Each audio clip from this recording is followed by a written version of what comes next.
बिस्मिल्लाहिर्रहमानिर्रहीम। देखिए, अगर कोई चार्ज पार्टिकल जो है वो किसी मैग्नेटिक फील्ड के अंदर इंटर होता है, ठीक है, तो वो किस तरह का एक स्पेसिफिक पाथ जो है वो फॉलो करता है वो देखेंगे हम। लेकिन इस जो हम ये एमसीक्यू स्टडी करने जा रहे हैं, इसमें हम देखेंगे कि वेलोसिटी का क्या इफेक्ट होता है। यानी कि अगर एक चार्ज पार्टिकल की वेलोसिटी इंक्रीज़ हो रही हो, ठीक है, तो उस वक्त वो किस तरह का पाथ फॉलो करेगा। अगर उसकी वेलोसिटी डिक्रीज़ हो रही हो तो वो किस तरह का पाथ फॉलो करेगा, ठीक है। अब देखिए, कोई चार्ज पार्टिकल जब मैग्नेटिक फील्ड में इंटर होता है ना, उसके ऊपर जो फोर्स लगी है वो हमने ये लिखी हुई है। ये होती है F = QVB sine of theta. ये थीटा एंगल जो होता है ना, ये मैग्नेटिक फील्ड B और वेलोसिटी या direction of motion of charge के दरमियान में होता है, ठीक है। और ये उस चार्ज पार्टिकल के ऊपर जितना भी चार्ज होता है वो आ जाता है, ठीक है। अब देखिए, अगर इस केस में हम स्टडी करने जा रहे हैं कि अगर मैग्नेटिक फील्ड और डायरेक्शन ऑफ मोशन दोनों परपेंडिकुलर हैं, जैसा कि यहाँ पे ये आपके पास इनटू द पेड डायरेक्शन में मैग्नेटिक फील्ड अप्लाई किया हुआ है। ये मैंने जो क्रॉस लगाए हुए हैं, अगर मैं एक चार्ज पार्टिकल यहाँ पर इंटर करता हूँ, ये पॉजिटिव चार्ज, ठीक है, फ़र्ज़ करें इसकी डायरेक्शन ऑफ मोशन ये है, ये v इसकी डायरेक्शन ऑफ मोशन है, तो आप अपने राइट हैंड रूल से अगर यहाँ पे फाइंड करेंगे ना फोर्स की direction right hand palm rule से, तो अपनी फिंगर्स को रखेंगे in the direction of magnetic field, ठीक है, और राइट हैंड की फिंगर्स को अपना आपका थंब जो होगा वो in the direction of motion of charge होगा। तो इसके ऊपर जो फोर्स लगेगी ना चार्ज पार्टिकल के ऊपर यहाँ पर, वो इस तरह से अपवर्ड डायरेक्शन में लगेगी। और आपको पता है कि जब ये आप कंप्लीट इसको कैलकुलेट करेंगे तो एक चार्ज पार्टिकल जब perpendicular to magnetic field enter होता है ना, तो वो इस तरह से एक सर्कुलर मोशन यहाँ पे परफॉर्म करता है, एक सर्कल में मूव करता है, ठीक है। ये तो हो गई सिंपल बात है कि अगर एक चार्ज पार्टिकल मैग्नेटिक फील्ड के अंदर इंटर होगा ना, तो वो एक सर्कुलर मोशन परफॉर्म करेगा। अब देखिए बच्चे, जो हमारा मेन यहाँ पे जो हमने टॉपिक कंसेप्ट समझना है वो ये है कि पाथ किस तरह का होगा चार्ज पार्टिकल का जब उसकी वेलोसिटी जो है ना वो इंक्रीज़ कर रही हो, ठीक है। इंक्रीजिंग वेलोसिटी के साथ चार्ज का पार्टिकल कैसा पाथ फॉलो करेगा।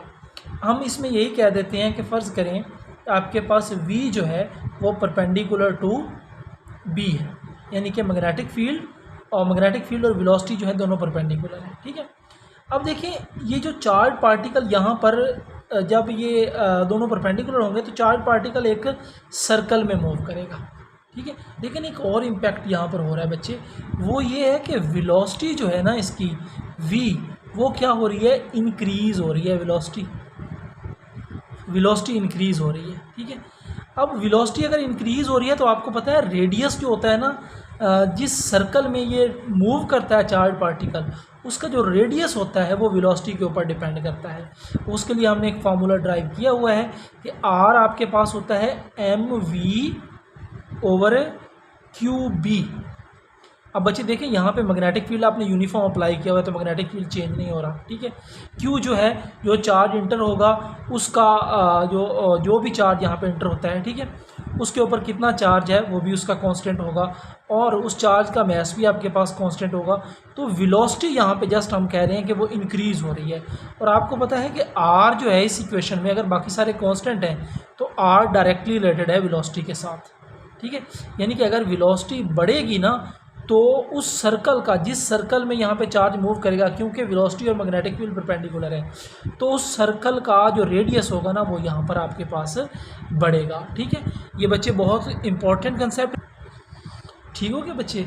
अब देखिए, फ़र्ज़ करें ये मेरे पास एक चार्ज पार्टिकल है, पॉजिटिव चार्ज, और ये परपेंडिकुलर टू मैग्नेटिक फील्ड यहाँ पर एंटर हुआ है, मैग्नेटिक फील्ड के परपेंडिकुलर। तो आपको पता है ये क्या होगा, यहाँ पे एक सर्कल में मूव करेगा, और जो सर्कल होगा ना, अगर इसकी वेलोसिटी कॉन्टीन्यूसली हो रही है इंक्रीज़, ये वेलोसिटी इंक्रीज़ हो रही है, तो जो सर्कल बनेगा ना उस सर्कल का रेडियस कॉन्टीन्यूसली बढ़ता जाएगा। फ़र्ज़ करें यहाँ पे एक चार्ज पार्टिकल ये इंटर हुआ और पहले उसने ये वाला एक सर्कल बनाया, ठीक है, फिर वेलोसिटी उसकी और बढ़ी, उसके साथ उस सर्कल का रेडियस भी बढ़ गया। वेलोसिटी जैसे जैसे साथ बढ़ती गई, जो सर्कल, जिस सर्कुलर मोशन वो परफॉर्म कर रहा था जिस सर्कल में, उसका रेडियस भी बढ़ता गया। तो ये कुछ इस तरह से आपके पास एक मोशन परफॉर्म करेगा, ठीक है। अगर आपके पास एक चार्ज पार्टिकल इंटर होगा इंक्रीजिंग वेलोसिटी के साथ, तो ये आपके पास क्या बन रही है, ये इनफैक्टली एक स्पाइरल बन रही है, एक स्पाइरल टाइप उसकी मोशन बन रही है, और ये स्पाइरल आप देख रहे हैं कॉन्टीन्यूसली इंक्रीज़ हो रही है, ठीक है। तो इसका पाथ किस तरह का होगा, पाथ आप कह सकते हैं, इसका पाथ होगा इंक्रीजिंग स्पाइरल।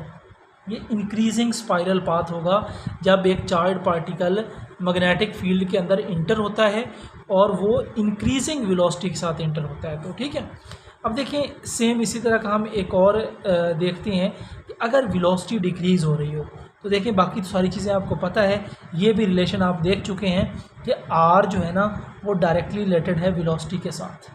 ठीक है, अगर ये आर डायरेक्टली रिलेटेड है तो वेलोसिटी हो रही है डिक्रीज़, ये देखें डिक्रीज़ हमने कहा है। ठीक है, वी क्या हो रहा है यहाँ पे आपके पास डिक्रीज़ हो रहा है, वेलोसिटी डिक्रीज़ होगी ना तो जिस सर्कुलर मोशन जो वो परफॉर्म कर रहा होगा उसका रेडियस भी आपके पास डिक्रीज़ होगा। ठीक है, अब देखें अगर मैं यही एक एग्जांपल यहाँ पे आपको दूँ, एक पॉजिटिव चार्ज यहाँ पर इंटर हुआ और उसने वी वेलोसिटी के साथ आया और इस तरह से एक सर्कुलर मोशन यहाँ पे परफॉर्म किया। अब वेलोसिटी जो है वो कॉन्टीन्यूसली कम हो रही है, वेलोसिटी कम होगी तो वो डायरेक्टली रिलेटेड है रेडियस के साथ, उसके साथ इस सर्कल का जो रेडियस है ना वो भी कम होता जाएगा। जैसे ही वेलोसिटी कम होती जाएगी साथ आपके पास ये रेडियस भी कम होता जाएगा इस तरह से। ठीक है, तो इस तरह की मोशन को कहते हैं, अगर आप देखें तो ये भी एक स्पाइरल ही बन रहा है। ठीक है, लेकिन ये डिक्रीजिंग स्पाइरल है, वो स्पाइरल जो आपके पास कॉन्टीन्यूसली डिक्रीज़ हो रहा है। प्रीवियस केस में हमने देखा कि हमारे पास एक इंक्रीजिंग स्पाइरल आ रहा था जब वेलोसिटी इंक्रीज़ हो रही थी, यहाँ पे वेलोसिटी डिक्रीज़ हो रही है तो आपके पास एक डिक्रीजिंग स्पाइरल आ रहा है। ठीक है, तो ये पाथ इसका किस तरह का बन रहा है यहाँ पे, तो पाथ आप देख सकते हैं बच्चे, ये है जी डिक्रीजिंग स्पाइरल पाथ। ठीक है, तो इस तरह से अगर मैग्नेटिक फील्ड से रिलेटेड आपके पास क्वेश्चन आते हैं कोई, ठीक है, तो उसको आप इन कंसेप्ट से क्लियर कर सकते हैं कि जब परपेंडिकुलर इंटर होगा मैग्नेटिक फील्ड के चार्ज पार्टिकल, सिंपल वो कहे किसी चीज़ को चेंज ना कर रहा हो, ठीक है, तो वो सर्कुलर मोशन, अगर उसकी वेलोसिटी जो है वो आपके पास इंक्रीज़ हो रही है तो इंक्रीजिंग स्पाइरल, अगर वो वेलोसिटी डिक्रीज़ हो रही है तो डिक्रीजिंग स्पाइरल। ठीक है, इसी तरह से हम दूसरे जो कंपोनेंट्स यहाँ पर आ रहे हैं उनके इफेक्ट को भी देख सकते हैं। ठीक है, थैंक यू एंड अल्लाह हाफिज़।